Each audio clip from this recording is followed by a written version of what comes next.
माना जाता है कि जीवात्मा जब शरीर छोड़ करके यहाँ से प्रस्थान करती है तो उसे एक निश्चित काल तक पितर लोक में निवास करना पड़ता है।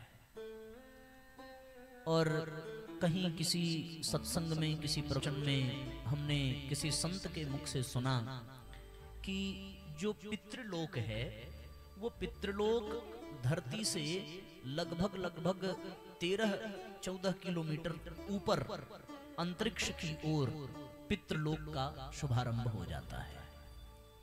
अन्यान्य लोक हैं, 14 लोक बताए गए हैं। धरती से ऊपर 7 लोक और धरती से नीचे भी 7 लोक। जैसा कि हम सब लोग मंत्र पढ़ते हैं, महलोक, जनलोक, तपलोक, ब्रह्मलोक, स्वर्गलोक, उसी प्रकार नीचे भी है तलातल, सुतल, अतल, वितल, पाताल। इसी प्रकार एक पितृलोक भी है कि जब जीवात्मा अपने शरीर का त्याग कर देती है, यहाँ की भाषा में मृत्यु उपरांत उस जीवात्मा का निवास कुछ कर्म के अनुसार निर्धारित समयावधि के लिए पितृलोक में होता है।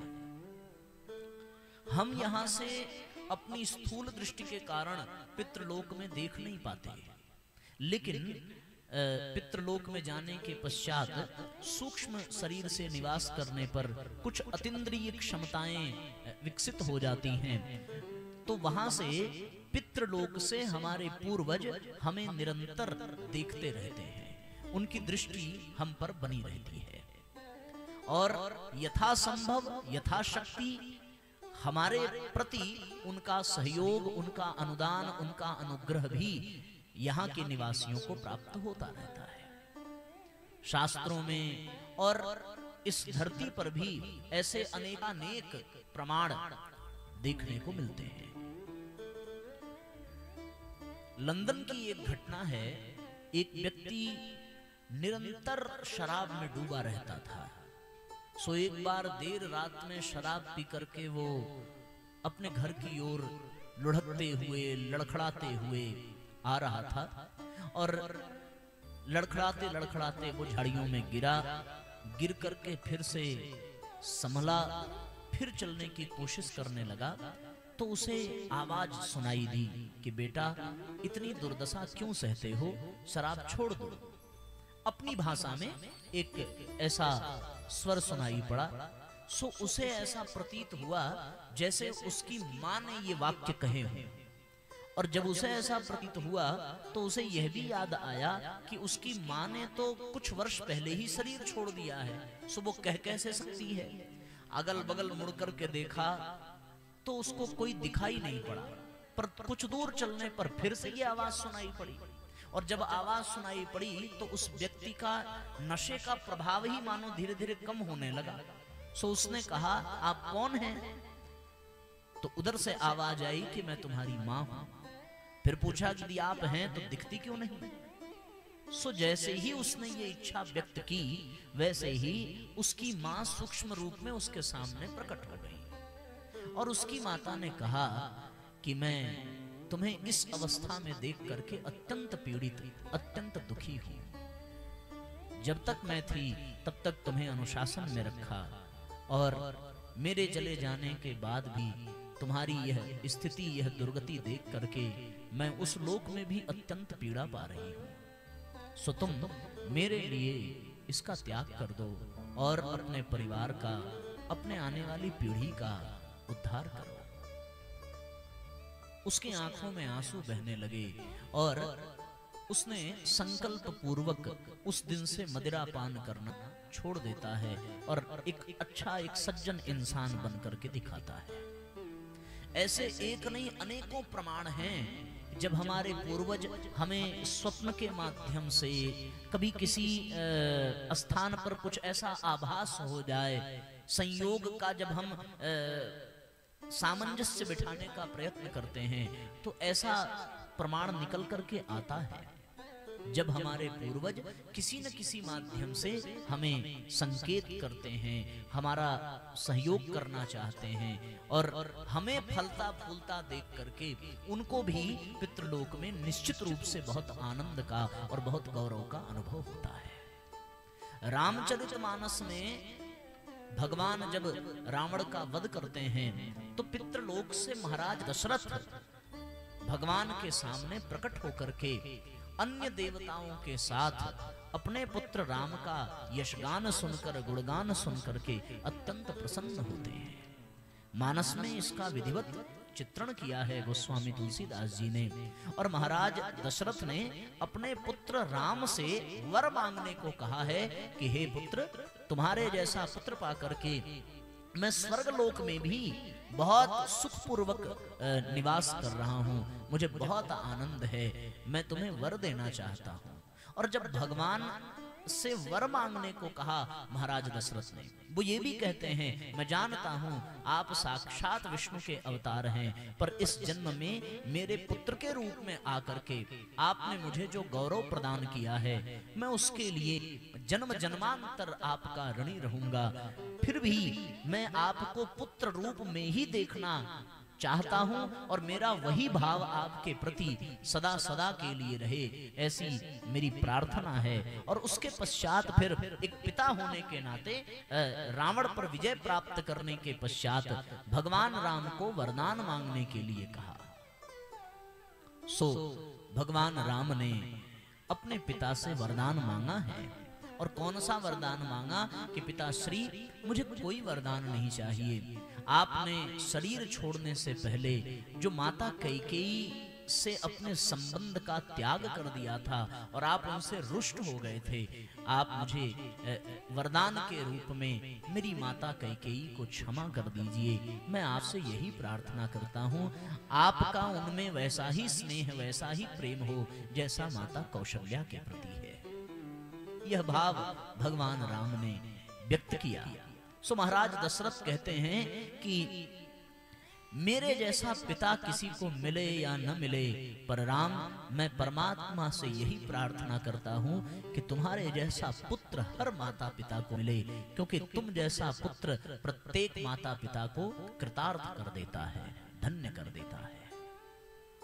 सो पूर्वज वहां से अपने बच्चों को, अपने परिवारजनों को, अपने परिजनों को, अपने स्नेही जनों को देख करके प्रसन्न भी होते हैं और रुष्ट भी होते हैं, नाराज भी होते हैं, और यथा संभव वो नाराज होने पर दंड भी देते हैं और यथा संभव प्रसन्न होने पर अनुग्रह, अनुदान और वरदान भी देते हैं, जैसी जिसकी स्थिति रहती है।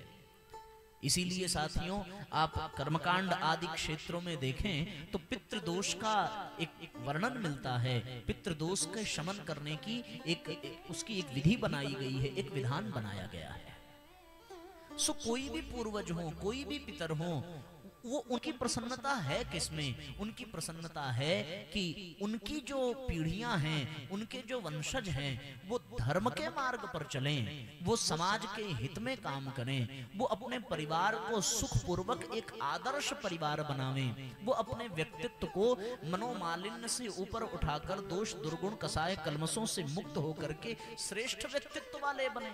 और जो वो नहीं कर पाए अपने जीवन में शरीर रहते हुए, उनके द्वारा किए गए अधूरे संकल्प, अधूरे कार्य को उनकी जो पीढ़ियां हैं, उनके जो वंशज हैं, उसे पूर्ण करने में अपना योगदान प्रदान करें। इसलिए साथियों, ऋषियों ने, मुनियों ने ऐसी सुंदर परंपरा बनाई कि पूर्वजों के चले जाने पर, पितृलोक में पहुंच जाने पर, उनके कल्याण के लिए इस धराधाम पर उनके परिवारी जन जो उनके द्वारा विरासत में, वसीयत में धन इत्यादि पाते हैं, उस धन का उपयोग वो निश्चित रूप से समाज के कल्याण में, परिवार के कल्याण में, किसी व्यक्तिगत स्वार्थ में लगाने की अपेक्षा इसमें लगाने का प्रयत्न करें, तो इससे उनकी अंतरात्मा को प्रसन्नता मिलती है। वर्ष भर में 15 दिन के लिए पितृपक्ष का भी समय, नवरात्रि से आश्विन नवरात्रि के पूर्व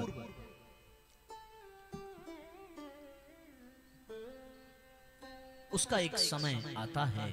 सो सभी परिजन, सभी परिवारी जन अपने अपने पूर्वज, अपने अपने पितरों के लिए दान पुण्य का क्रम संपादित करते हैं। सो उससे उन्हें संतुष्टि मिलती है, तृप्ति मिलती है, शांति मिलती है। यदि वो पितृलोक में नहीं भी हैं तो वह जीवात्मा जिस भी योनि में, जिस भी स्थान पर, जिस भी प्रारब्ध के अनुसार स्थिति में है, वहां उस स्थिति में रहने पर भी हमारे द्वारा यहाँ दिया गया अन्न और जल उनके कल्याण के लिए निश्चित रूप से उस जीवात्मा को उसका प्रभाव पड़ता है। इसलिए साथियों, हम सबको केवल और केवल अपने ही विषय में नहीं सोचना चाहिए और आने वाली पीढ़ी के ही विषय में नहीं सोचना चाहिए, अपितु जिनके कारण हमारा अस्तित्व है, जिनके द्वारा हम इस संसार में आए और जिन्होंने हमें पाल पोस करके बड़ा किया, जिन्होंने हमें रहने के लिए घर मकान दिया, जिन्होंने हमें श्रेष्ठ नागरिक बनने का एक अवसर दिया, जिनकी वजह से हमें इस जीवन में एक नई पहचान मिली, एक नया नाम मिला, एक नया शरीर मिला, उनके निमित्त भी हमें कुछ न कुछ आध्यात्मिक प्रकल्प अपनाने चाहिए। और उसी क्रम में यह अनुष्ठान पावन प्रज्ञा पुराण कथा के द्वारा जो ज्ञान यज्ञ का किया जा रहा है, यह अत्यंत सराहनीय, अत्यंत प्रशंसनीय है। इसे समाज में हर परिवार, हर व्यक्ति को अवश्य अपनाना चाहिए। यद्यपि इस क्षेत्र में यह परंपरा हमने देखी है, ये पहला कोई कार्यक्रम हमारा है नहीं। आपके पिंडरा रोड में ही मुझे लगता है, जहां तक मेरी स्मृति है, ये 5वां अथवा 6वां कथा का कार्यक्रम है, जिसमें से कई बाबूजी समर्थन भी कर रहे हैं। कई भागवत के भी कार्यक्रम हुए हैं और प्रज्ञा पुराण के भी कार्यक्रम हुए हैं। सो बार बार यहाँ आने का अवसर मिलता है और हमने लगभग हर घरों में ये देखा है कि यहाँ भागवत आदि कथाओं का एक निश्चित क्रम है कि किसी के शरीर छोड़ने पर अथवा किसी शुभ कार्य में भी, विवाह इत्यादि में भी लोग उसके पूर्व या उसके बाद इस तरह के ज्ञान यज्ञ और आध्यात्मिक अनुष्ठान कराते हैं। और उसमें भी सर्वश्रेष्ठ जब गायत्री यज्ञ जुड़ जाए और गायत्री मंत्र जुड़ जाए और परम पूज्य गुरुदेव की पद्धति जुड़ जाए तो निश्चित रूप से यह अत्यंत अत्यंत अत्यंत कल्याणकारी सिद्ध हो जाता है। और ये हम सब के लिए बहुत ही मंगल विषय है कि हमारे गांव में, हमारे क्षेत्र में एक बार पुनः ऐसा संयोग बन रहा है। सो ऐसी पावन प्रज्ञा पुराण की कथा और इस निमित्त हम सभी यहाँ एकत्रित हैं, तो आइए वह ज्ञान की धारा, वह अद्भुत चिंतन शैली जो पूज्य गुरुदेव के मन मस्तिष्क से निकली, जो उनके कलम से निकली, जो उनकी लेखनी से निकली, जिसमें हिमालयवासी ऋषि मुनियों का अद्भुत अकल्पनीय योगदान रहा है, उनका संरक्षण रहा है, उन ऋषि मुनियों की दिव्य ज्ञान की धारा से हम स्वयं को जोड़ें। भावपूर्वक तालियां बजाते हुए इस गीत का आनंद लेंगे, सब एक साथ एक स्वर में दोहराएंगे।